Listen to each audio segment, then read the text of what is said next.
Channel I Facebook লাইভের অনুষ্ঠান কথাবার্তায় আপনাদের সবাইকে স্বাগত জানাচ্ছি। আমি রাহুল রায়। আজকেও আমরা হাজির হয়েছি এবং আমরা আড্ডা দেব, তবে আজকে আমরা কথা বলবো কম, গান শুনবো বেশি। কেননা আজকে আমাদের সঙ্গে অতিথি হিসেবে আছেন বাউল সঙ্গীত শিল্পী পাগল শাহীন এবং তার দুজন সহযোগী রয়েছেন। তার যে ব্যান্ড রয়েছে নবযুগ, সেই ব্যান্ডের সদস্যরাও তার সঙ্গে আছেন। আপনাদেরকে আমন্ত্রণ জানাচ্ছি পাগল শাহীন ভাই। ধন্যবাদ এবং চ্যানেল আইকেও অসংখ্য ধন্যবাদ। আমার মতো তুচ্ছ মানুষ, বিশেষ করে আমার শ্রদ্ধাভাজন চঞ্চল দা, যার কথা না বললে নয়, যার অনুপ্রেরণায় আজকে আমি আবারও প্রায় 1 বছর পরে মনে হয় আবারও এই স্টেজে আসতে পেরেছি। এজন্য চ্যানেল আই পরিবার সহ আমার সামনে যারা কলাকৌশল আছে সবাইকে আমার অন্তরঙ্গস্থল থেকে ভক্তি এবং শ্রদ্ধা। আপনাকে অনেক ধন্যবাদ। কিন্তু এই পৃথিবীতে কেউই তুচ্ছ নয়, আর আপনি তো তুচ্ছ ননই, কারণ আপনি অনেক ভালো একজন বাউল শিল্পী। এবং আজকে আমরা আপনার গান শুনবো, আপনার সঙ্গে কথা বলবো। তো আপনি তো অনেক দিন পরে আসলেন, তো আমরা আসলে এর মাঝখানে এখনও চলছে যে আপনারা জানেন যে করোনা ভাইরাস যে একটি সংকট এখনও চলছে পুরো বিশ্ব জুড়ে। এই সময়টায় আপনি কিভাবে আপনার সঙ্গীত চর্চা করলেন? হ্যাঁ, সোশ্যাল মিডিয়াতে আমরা দেখেছি যে আপনি বেশ ব্যস্ত ছিলেন, কিন্তু নিশ্চয়ই এই সময় ঘরে বসে আপনার লেখালেখি, একই সঙ্গে সুর করা, এগুলো নিশ্চয়ই আরও বেড়েছে। হ্যাঁ, তা তো অবশ্যই। স্বাধীনতার যুদ্ধ দেখিনি, ইতিহাস শুনেছি। মহামারী কলেরা দেখিনি, শুনেছি, কিন্তু এমন একটি মহামারী এসেছে যা কখনো শুনিও নি, দেখিও নি। সম্পূর্ণ নতুন একটি অভিজ্ঞতা আমাদের এখনও হচ্ছে পর্যায়ক্রমে। এক একটা সময় এক এক রকমের মেসেজ আসছে। তো সেদিক থেকে আমরা তো একেবারেই ঘরবন্দি, শুধু আমি নয়, গোটা দুনিয়াব্যাপী। তা আমি আমার ক্ষুদ্র একটি লেখা এই 6 মাসে লিখেছি, একটি গান, একটি রিলিজও করেছি। ভবনদী একটি গান আমি লিখেছি।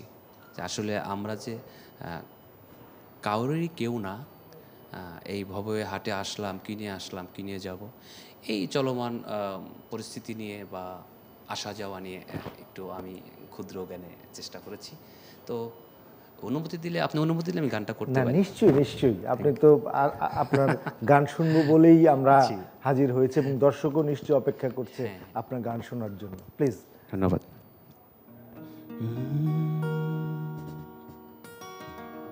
এই গানটি আমার নিজেরই লেখা, নিজেরই শুরু করা, আমার ব্যান্ড নবযুগের কম্পোজিশনে চেষ্টা করছি। দর্শক আমাদের সাথে থাকুন। ভব নদীর ঘাটে বসে, ভব নদী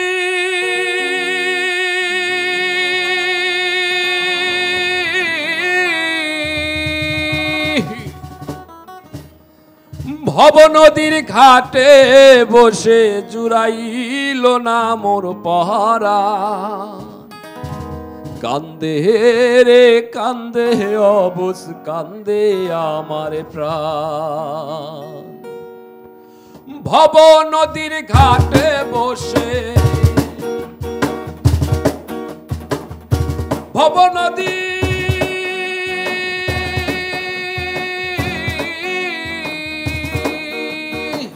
ভব নদীর ঘাটে বসে জুড়াইল না মোর পরাণ। কান্দে রে কান্দে অবুঝ কান্দে আমার প্রাণ। কান্দে রে কান্দে অবুঝ কান্দে আমার প্রাণ।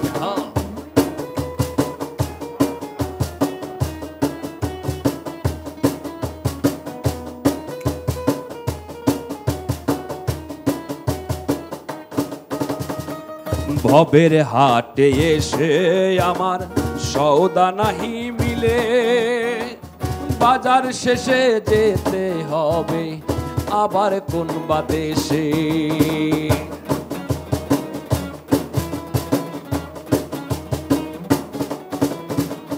ভবের হাটে এসে আমার সওদা নাহি মিলে, বাজার শেষে যেতে হবে আবার কোন বা দেশে। মাঝি হাল ধরিয়া বৈশায় আছে,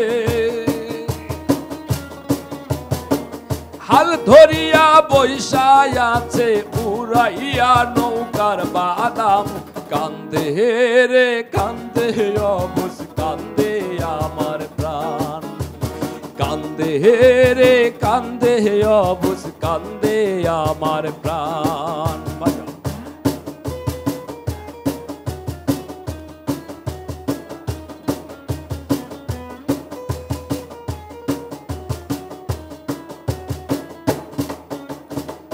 সকাল গেল দুপুর গেল সন্ধ্যা এলো ঘিরে, মন মহাজন ডাকছেন বুঝি সওদার হিসাব কষে।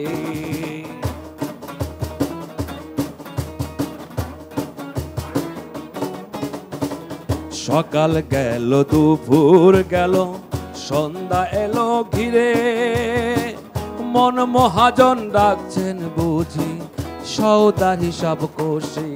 পাগল শাহিন কান্দে শূন্য হাতে, ভোলা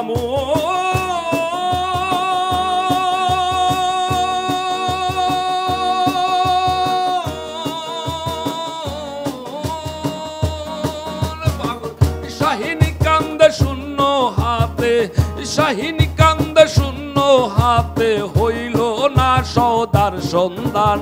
কান্দে রে কান্দে অবুঝ কান্দে আমার প্রাণ, কান্দে রে কান্দে অবুঝ কান্দে আমার প্রাণ। ভব নদীর ঘাটে বসে, ভব নদী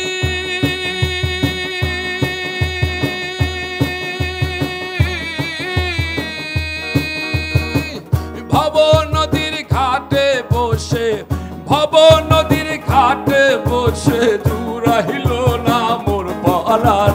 কান্দে রে কান্দে অবুঝ কান্দে আমার প্রাণ, কান্দে রে কান্দে অবুঝ কান্দে আমার প্রাণ, কান্দে রে কান্দে অবুঝ কান্দে আমার প্রাণ। দারুণ আসলে মানে একদম বিমোহিত। তবে আপনি তো গাচ্ছিলেন কান্দে কান্দে আমার কান্দে কান্দে। যেহেতু এই গানের আগে আপনি বলছিলেন যে করোনা নিয়ে নিজের শঙ্কার কথা, কিন্তু দর্শককেও জানিয়ে রাখি যে দর্শক কান্নার কিছু নেই। এর মধ্যে কিন্তু আমরা খবর পেয়েছি যে এই মাসেরই 25 তারিখের মধ্যেই আমাদের করোনা ভ্যাকসিন আসছে। প্রথমে 50 লক্ষ যে ভ্যাকসিন, যেটা ভারতের সিরাম ইনস্টিটিউটের মাধ্যমে আসবে, অক্সফোর্ডের যে টিকাটি সেটি আসবে। প্রথমে 50 লক্ষ মানুষ পাবে এবং এরপরে কিন্তু আসতেই থাকবে। তো টিকা আসা মানেই কিন্তু আমরা অনেকটা স্বস্তি পাবো, নিশ্চিত হব। হ্যাঁ, তো আর একটা কথা বলতে ইচ্ছা করছে, সেটা হচ্ছে এই করোনাকালীন সময় সামনে ক্যামেরা আছে, যেটা সত্যি কথা বলতে হয়। মানে এমন একটা দুর্বিষহ সময় ছিল, আমার দেখা আমার নিজের এলাকায়, অন্য এলাকার কথা বলবো না, অনেকে দেখেছি এই মহামারীর ভয়ে আপন বাবা মাকে ফেলে রেখে দূরে রেখেছে এবং মিডিয়াতে এসেছে, রাস্তায় ফেলে রেখে গিয়েছে। তো এখান থেকে করোনা আমাদের অনেক কিছু শিক্ষা দিল। শুধু আমার ইসলাম ধর্ম নয়, সকল ধর্মেই সর্ব ঊর্ধ্বে দিয়েছে বাবা মাকে। তো আমি যারা এরকম অনাকাঙ্ক্ষিত ঘটনা ঘটিয়েছেন তাদের ডেডিকেট করে অনিমাস ভারালের কথা এবং আজাদ মিন্টুর শুরু করা একটি গান দু লাইন করছি দর্শকের উদ্দেশ্যে। নিশ্চয়। মাকে রেখে খোদা ভক্তি করতে তোমায় কে বলেছে? কোন কোরআনে আছে লেখা, কোন বিধানে আছে লেখা, জানতে বড় সাধ জেগেছে। কারণ জগতে যত ধর্মগুরু এসেছেন সর্বশেষে মেসেজটি দিয়ে গেছেন বাবা মাই সবার ঊর্ধ্বে, এটি তাদের ইয়া। কোন বিধানে আছে লেখা, কোন বিধানে আছে লেখা, জানতে বড় মাকে রেখে খোদা ভক্তি করতে তোমায় কে বলেছে? মাকে রেখে খোদা ভক্তি করতে তোমায় কে বলেছে?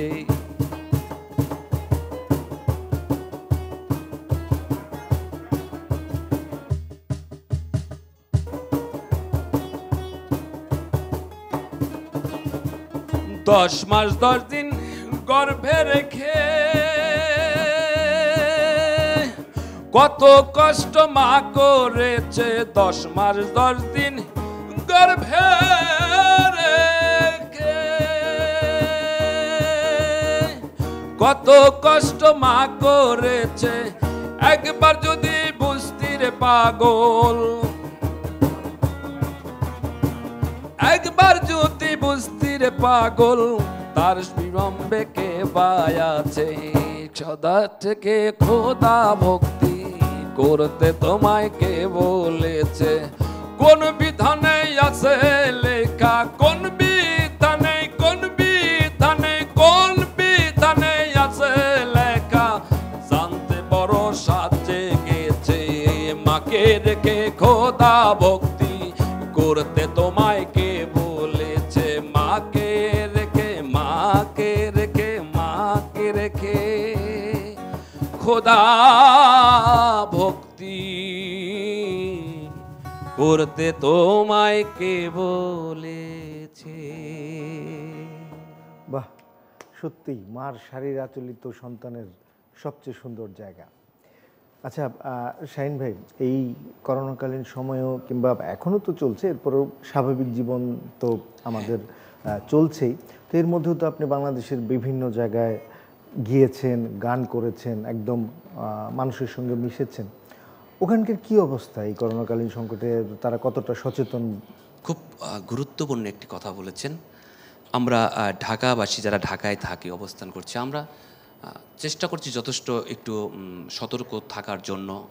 কিন্তু গ্রাম অঞ্চলগুলোতে গিয়ে এরকম বিভিন্ন জায়গায় পেয়েছি এই করোনা, এই মহামারী ভাইরাস, এটা ভয়ঙ্কর একটা ভাইরাস, এটাকে অনেকেই এখন পর্যন্ত অনেকে অস্বীকার করতে চাচ্ছে। ওই রকম নিয়মনীতি মেনে চলছে না, ডাক্তারি বিধান, মানে স্বাস্থ্যবিধি বিধান অনেক জায়গায় মেনে চলছে না। তবে প্রোগ্রাম হচ্ছে খুব ছোট পরিসরে, বেশি বড় প্রোগ্রাম এখনও হচ্ছে না। তবে আশা করছি আমরা তো আশাবাদী, সৃষ্টির কাছে আশাবাদী, সৃষ্টির মালিকের কাছে, তো হয়তো বা খুব দ্রুতই স্বাভাবিক হবে। আর আমরা যেহেতু আশার বাণী পাচ্ছি আমাদের বাংলাদেশে খুব খুব আর কিছুদিনের মধ্যেই করোনা ভাইরাস এই টিকা আসতেছে, এজন্য আমি খুব খুশি। আর আরেকটা কথা, আমরা গান পাগল যারা আছি এখানে, হয়তো আমি ভাগ্যক্রমে এসেছি, সবাই আসতে পারে না। তো আমরা আমি বাংলাদেশের বাইরে যখন গিয়েছি, আমার ক্ষুদ্র অভিজ্ঞতাতে বলছি যে বাংলার বাউল এখনও গোটা পৃথিবীর মানে সর্ব দরবারের উপরে আছে। দরবারি মানে বাংলা গান বা ফোক গান, ভাব গান, যেই গান, এই গানগুলোর উপরে বাংলার বাউল গানটা সবার উপরে আছে। কিন্তু সেদিক থেকে আমরা বাউলরা কেমন আছি বা শিল্পীরা কেমন আছি, এদিক থেকেও সবারই একটু সুদৃষ্টি কামনা করছি। যারা দেশের প্রতিনিধি আছেন, বিভিন্ন কোম্পানির দায়িত্বে আছেন, বিভিন্ন জায়গায় আছেন, আমাদের প্রতি একটু যেন সুদৃষ্টি রাখেন, সেই আশা ব্যক্ত করছি। নিশ্চয়ই আশা করি এই অনুষ্ঠানের মাধ্যমেও যদি তারা শুনতে পান, নিশ্চয়ই তারা আপনার যে দাবি সেটি নিয়ে তারা নিশ্চয়ই ভাববে। কিন্তু আমরা তো জানি যে আপনি কিন্তু এপার বাংলা ওপার বাংলা দুই জায়গাতেই আপনি পালা পার্বণ করেন, গান করেন। তো আপনি ওপার বাংলায় গিয়ে কি একই অবস্থা দেখেছেন এই এই সংকটের সময়? আসলে আমি করোনাকালীন সময়ে বাংলাদেশ থেকে কোথাও যাইনি। আর একটা কথা বলতে পারেন যে দীর্ঘ 19 থেকে 20 বছরে আমি ফ্যামিলিকে বা বাবা মাকে ওইভাবে সময় দিতে পারিনি। তো এই দিক থেকে আমি অনেক সুখী যে অনেক সময় আমি বাবা মার সাথে দিয়েছি। আমার বাবা মা বলছে যে তুই আমাদের মনে হয় প্রায় 18 বছর পরে আমাদের হাতের খাবার খাচ্ছিস এবং নিয়মিত সময় দিচ্ছিস, কিন্তু বাড়িতে সে 1 ঘন্টা 2 ঘন্টা সময় দিচ্ছি না। তো এখন অনেক সময় দিয়েছি, এজন্য বাবা মা খুব খুশি এবং আমিও খুশি, এটা আমার পরম প্রাপ্তি। আর বিষয় হচ্ছে যে এরকম ঘটনা না ঘটলে তো দৌড়ের উপর থাকা লাগতো এদেশ ওদেশ। তো কলকাতা থেকে আমার পরবর্তী প্রোগ্রামের যেই লালন মেলা, সারা বাংলা লালন মেলা, আমি এর আগেও আমি সম্মাননা পেয়েছি। তো ওই প্রোগ্রামটা করোনাকালীন সময়ে বিগত বছরে পিছিয়ে গেছে, তো আবার পুনরায় নতুন বছরে 28শে মার্চ ডেট হয়েছে। তো যদি মালিক ভাগ্যে রাখেতে যাওয়া হবে ইনশাল্লাহ। বাহ, আপনার জন্য অনেক শুভকামনা। আরেকটু, আমরা তো জানি যে এই বাউল সঙ্গীত লোকজ সাহিত্য, গ্রাম বাংলার মানুষের কথা বলে। তো আপনিও তো বাউল গান করছেন, এই গান না শিখছেন তো, আসলে তো শেখার শেষ নেই, আজীবন মানুষ শিখে। কিন্তু আপনি এই অন্য গানও তো ছিল, কিন্তু আপনি এই বাউল গানকেই কেন বেছে নিলেন কিংবা কেন ভালোবাসলেন?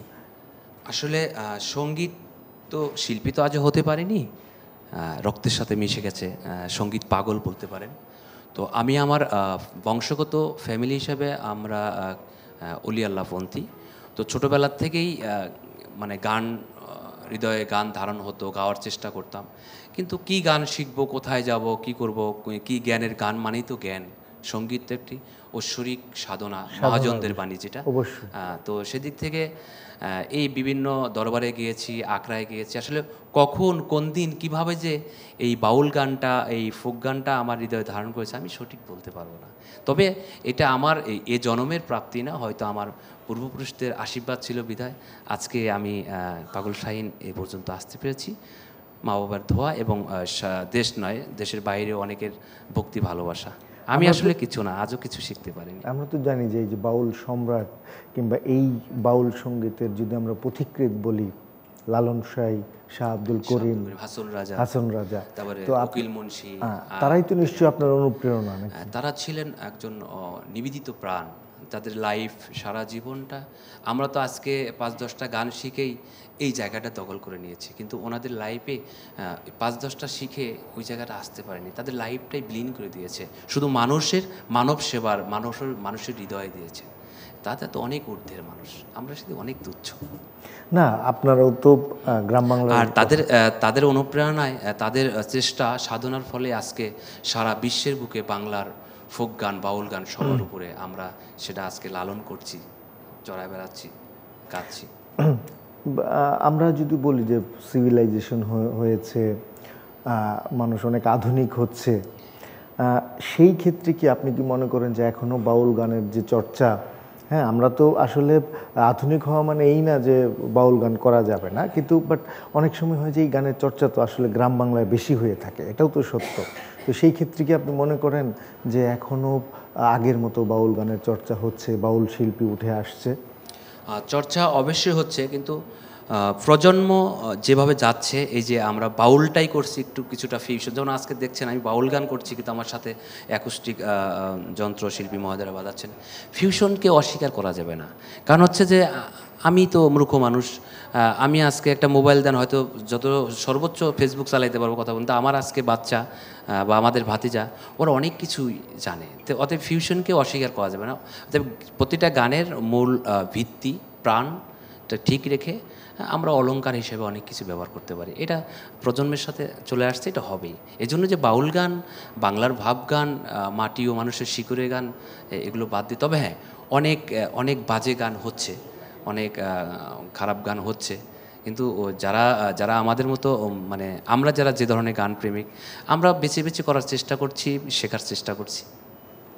তাহলে আমরা আরেকটা গান শুনি। হ্যাঁ, আরেকটা গান আমি করতে চাচ্ছি যে বর্তমান এই করোনার পাশাপাশি প্রজন্মে যে আমরা বিভিন্নভাবে মানে অনেক ঝামেলা জড়ে যাচ্ছি, কেউ হয়তো ধর্ম হলেও নিয়ে, মাযহাব নিয়ে, আবার হয়তো বিভিন্ন ধর্ম আমি বড় না আপনি, এই ধরনের কিছু লেখা কাদির পাগলার একটি গান থেকে আমি একটু চেষ্টা করছি। হ্যাঁ প্লিজ।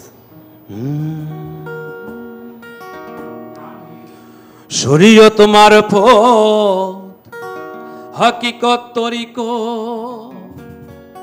ধরিব কোন পথ বল মালিক সাই, অন্ধ পথিক তোমায় দেখার সাধ্য না। মানে আমাকে একটু রিসার্চ করলেই কিন্তু অনেক কিছু বের হয়ে যায়। আমরা শুধু মানুষকে কথা বলবো, নিজেরটাকে অনেক কিছু ভাববো, এইরকম কিছু হয়তো লিখেছেন। দেখি বাউলের কথা কি আসে। শরীয়ত মারফত তরিকত হাকিকত, শরীয়ত মারফত তরিকত হাকিকত, ধরিব কোন পথ বল মালিক সাই, অন্ধ প্রতীক তোমায় দেখার সাধ্য নাই, অন্ধ প্রতীক তোমায় দেখার সাধ্য নাই।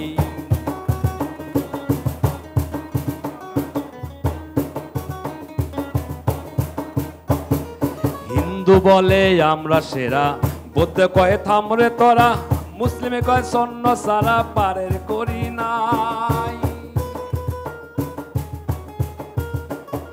হিন্দু বলে আমরা সেরা, বৌদ্ধ কয় থামরে তোরা, মুসলিমে কয় সন্ন সারা পারের করি নাই। পারে একই রক্ত একই মাংস, হাজার গোত্র বহু বংশ, একই রক্ত একই মাংস, প্রভু ভক্ত হাজার বংশ, একতা হইল ধ্বংস, বাড়লো যে লড়াই। অন্ধ প্রতীক তোমায় দেখার সাধ্য নাই, অন্ধ প্রতীক তোমায় দেখার সাধ্য নাই। শরীয়ত মারব তরিকত হাকিকত, শরীয়ত মারব তরিকত হাকিকত, ধরিব কোন পদ বলো মালিক সাই। অন্ধ প্রতীক তোমায় দেখার সাধ্য নাই, অন্ধ প্রতীক তোমায়, অন্ধ প্রতীক তোমায়, অন্ধ প্রতীক তোমায় দেখার সাধ্য না।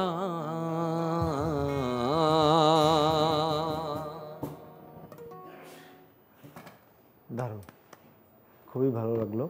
আচ্ছা পাগল শাহিন ভাই, আপনার নাম তো নিশ্চয়ই শাহিন, এখন এটা হয়তো বা দার্শনিক চিন্তা থেকে পাগল নামটা যুক্ত হতে পারে, এটা কি আপনার দর্শকরাই নাম যুক্ত করেছেন নাকি আপনি নিজের সঙ্গে এই পাগল শব্দটি যোগ করেছেন? আসলে নিজের নাম তো আর নিজে কখনো কেউ রাখতে পারে না।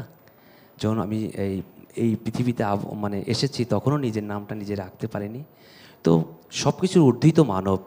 এই মানুষ ভালোবেসে যখন যাকে কিছু কিছু গুণী মানুষ আছে তাদের মুখের বাণী যেটা বলে ওটাই পাশ হয়ে যায় চলমান। তে আমার বাংলাদেশের সঙ্গীতের গুরু কিছু কাঙ্ক্ষিত ব্যক্তি আছে, ওনারা আমার এই সঙ্গীত নিয়ে দীর্ঘ সাধনা দৌড়াদৌড়ি বিভিন্ন জায়গায় দেখে এক পর্যায়ে আমাকে বলছে যে আসলে তো এটা পাগল, পাগল শাহিন। তে ফতেমত জোহরা ম্যাম শ্রদ্ধাভাজন উনি বলেছে, তারপর ফকির আলম, তারপরে শ্রদ্ধেয় বারিস্তি স্যার চলে গেছেন, উনি বলছে যে তোর মতো পাগল তুই এই যে দৌড়াচ্ছিস। এবং আমাদের সবার মুরব্বী উপমহাদেশের প্রখ্যাত গুরুজি শফি মণ্ডল, উনি একটা কথা বলছে, বাবা তোমার যেভাবে দৌড়, তোমার নিরিখটা ঠিক রাখো, একদিন অবশ্যই ভালো কিছু করতে পারবা। এই বিভিন্ন মানুষের সান্নিধ্য পথচলায় এই নাম হয়ে গেছে শাহিন থেকে পাগল শাহিন। আসলে আমার সার্টিফিকেট নাম মোহাম্মদ শাহিন কাদের। কিন্তু মানে পাগলটা আসলে ভালোবাসার সাথে যোগ হয়ে গেছে নাকি? আমি এটা খুব শান্তি পাই, কারণ আমি তো অনেক কিছু জানি না, কিছুই জানি না। আমার চেয়ে অনেক জ্ঞানী গুণী মহাজন ব্যক্তির এই পৃথিবীতে অবতরণ করেছেন। আমি তো তুচ্ছ, অতএব আমি পাগলই হওয়া ভালো। তবে আমি যেন আমার সৃষ্টিকর্তার পাগল হতে পারি, সদা সর্বদা তার হালাতে থাকতে পারি।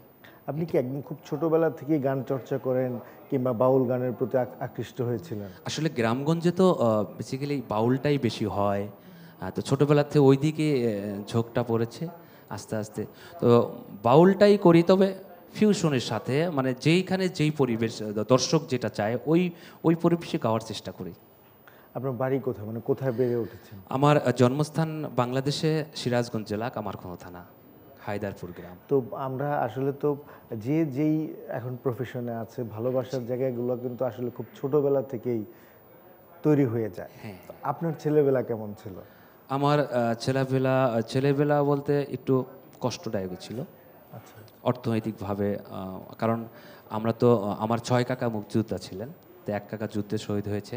তো আমাদের বাড়িটা 3বার পোড়ানো হয়েছে, মানে আমরা একদম যুদ্ধের পরে, আমরা তো দেখিনি যুদ্ধ, তবে আমিও দীর্ঘদিন পোড়া টিনের ঘরে ঘুমাইছি, এতটুকু বলতে পারি। এখন হয়তো আমরা আল্লাহর অশেষ মেহরবানিতে আপনাদের দোয়ায় ভালো আছি, ভালো থাকার চেষ্টা করছি, থাকতেই তো হবে। তো সেই দিক থেকে ছোটোবেলাটা অনেক কষ্ট কেটেছে। আর এই গানের জন্য বিশেষ করে কষ্ট করেছে, কারণ পেটে ভাত না জুটলে গান কোথার থেকে আসে। তো বিভিন্ন জায়গায় যেখানে গান হতো, কীর্তন হতো, নাটক হতো, যেখানে হতো আমি চলে যেতাম, মাহফিল হতো আমি চলে যেতাম। এর জন্য বিভিন্ন প্রোগ্রামে স্টেজে দাঁড়িয়ে থাকতাম বেহায়ার মতো, গান গাবো, আমার ঘাট ধাক্কা দিয়ে নামে দিয়েছে, এরকম ইতিহাস আমার অনেক আছে। কিন্তু হাল ছাড়িনি, গানটাকে ছাড়া বাঁচতে পারবো না মনে হয়। যতদিন আছি এই শিকড়ের সুর নিয়েই বাঁচতে চাই মানুষের হৃদয়ে, মানব সেবায়। আপনার যারা মুক্তিযোদ্ধা ছিলেন তাদের জন্যই আসলে আজকের এই বাংলাদেশ। আপনার পরিবারের সেই বীর মুক্তিযোদ্ধাদের প্রতি আমাদের শ্রদ্ধা। আর আপনার পরিবারে কি কেউ ছিল, কেউ ছিলেন গান গাইতেন, যাকে দেখে আসলে আপনি মূলত?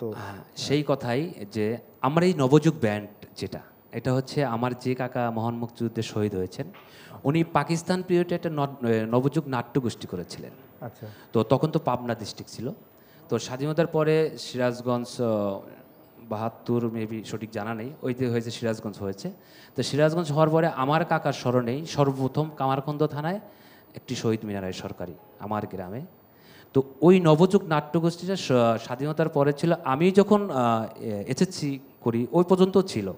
এরপরেতে আস্তে আস্তে আমরা সব সরে বিভিন্ন ছড়িয়ে গেছে, এটা নবযুগ নাট্যগোষ্ঠীটা হারিয়ে গেছে।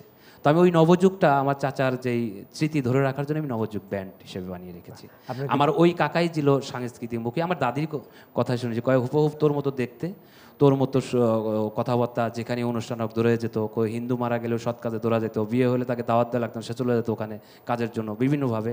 তো ঠিক সেই প্রতিটা চিহ্ন তোর মধ্যে পাই। হয়তোবা ওর হয়তো বাকি কাজ সারতে হবে, তুই আবার আসছিস। আমি হাসতাম তোর দাদির কথা শুনে, আমি তার এগুলো জানি। দাদির যা স্বাধীনতার যত ঘটনা সবই আমার দাদির কাছে শোনা। আর আমি শুধু এতটুকু বলতে পারবো, আমি আরও 10 বছর আগেও আমাদের পোড়াটিনের ঘর ছিল। আমাদের গোটা ফ্যামিলিটা একদম ধ্বংস করে দিয়েছিল, একবার নয় 3-3 বার। মানে আমাদের বাড়িটাতে একটা সার্কেলে একটা জায়গা, সব এক জায়গায় ছিল। হ্যাঁ, অনেকগুলো ঘর, 31টা না 33টা ঘর একসাথে 3-3 বার পড়ায় দিয়েছিল। আচ্ছা, মুক্তিযুদ্ধ তো আমাদের অনেক গর্বের একটা বিষয়, এবং আপনি তো একদম সরাসরি সাফারার। কিন্তু এই আমাদের এই গর্বের জায়গা, এই মুক্তিযুদ্ধ নিয়ে আপনার কোনো গান নেই? মুক্তিযোদ্ধা নিয়ে গান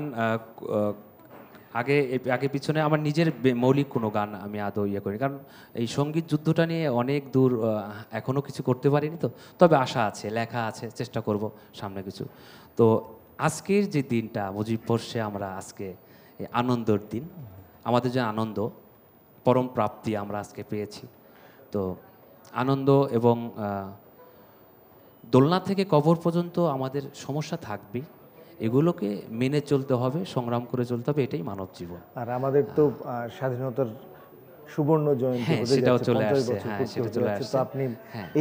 এই বিষয়টি সামনে রেখে একটি গান শোনান। এই বিষয়টি গান সর্বশেষ শোনাই আমি। আমার খুব পছন্দের একটি গান, আমার পছন্দের একজন মানুষ, কথা ও সুর তুহিন কান্তি দাসের একটি গান, বসন্ত সামনে আমাদের। এটা নিয়ে আমি একটু অ্যাকচুয়ালি একটা গান করতে চাচ্ছি।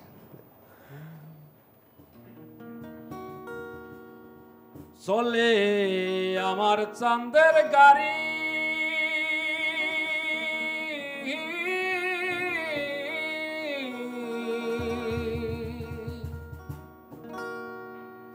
চলে আমার চাঁদের গাড়ি, যাইমু সোনা বন্ধুর বাড়ি, বন্ধু আমার রসের হাড়ি, বন্ধু আমার রসের হাড়ি, ভাবের তরি বর্ণনা, এমন বসন্তে বন্ধু আইল না। চলে আমার চাঁদের গাড়ি, চলে আমার চাঁদের গাড়ি, যায় মুসোনা বন্ধুর বাড়ি, বন্ধু আমার রসের হাড়ি, বন্ধু আমার রসের হাড়ি, ভাবের তরি বন্দনা, এমন বসন্তে বন্ধু আইলা না, আইলা না, এমন বসন্তে বন্ধু আইলা না।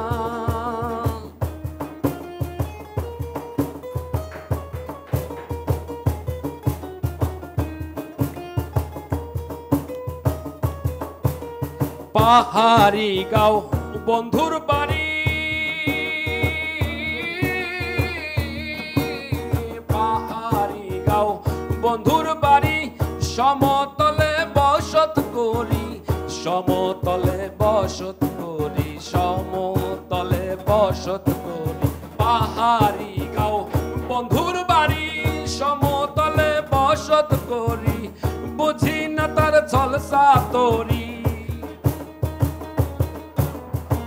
বুঝি না তার জলসা তোরি রকমারি বঞ্চনা এমন বসন্তে বন্ধু আইলা না এমন বসন্তে বন্ধু এমন বসন্তে বন্ধু এমন বসন্তে বন্ধু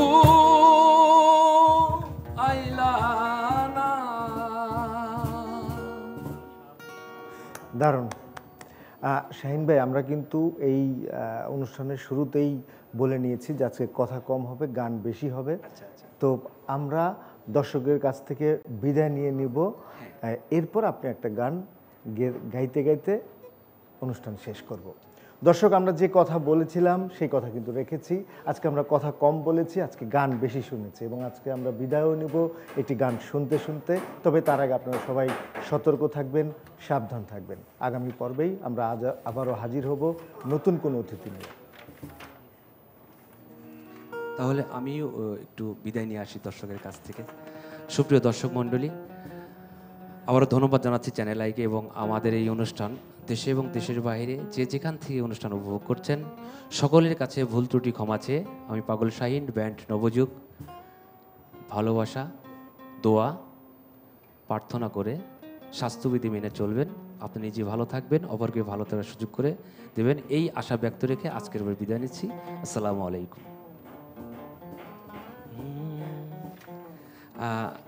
আপনি কিন্তু বলেছিলেন বাংলার যেই আসলে অনেক গানের, এখন আমি যখন চ্যানেলে আসি অনেকেই ছিল, তো বলা হয়েছিল যে এরকম আমি যেন ফোক গানগুলোই একটু শুনতে পারি বেশি বেশি, বা আমার কয়েকজন কাঙ্ক্ষিত ব্যক্তি বলেছিল, তো সেখান থেকে আমি ফোক গানতেই শেষ করে দিই। হ্যাঁ হ্যাঁ, নিশ্চয়ই। আপনি তো এই ফোক গান শুনতেই শোনাতে এসেছেন। আচ্ছা আচ্ছা। সলো সলো নয়নে হাসি মাখা বদনে আনন্দে কাননে ঘুমায় না। অবহেলায় তো অনেক দিন কাটালাম। গুরু বলো মুর্শিদ বলো মন রে আমার, গুরু বলো মুর্শিদ বলো মন রে আমার। চলো চলো নয়নে হাসি মাখা বদনে, চলো চলো নয়নে হাসি মাখা বদনে আনন্দে কাননে ঘুমায় না। গুরু বলো মুর্শিদ বলো মন রে আমার, গুরু বলো মুর্শিদ বলো মন রে আমার।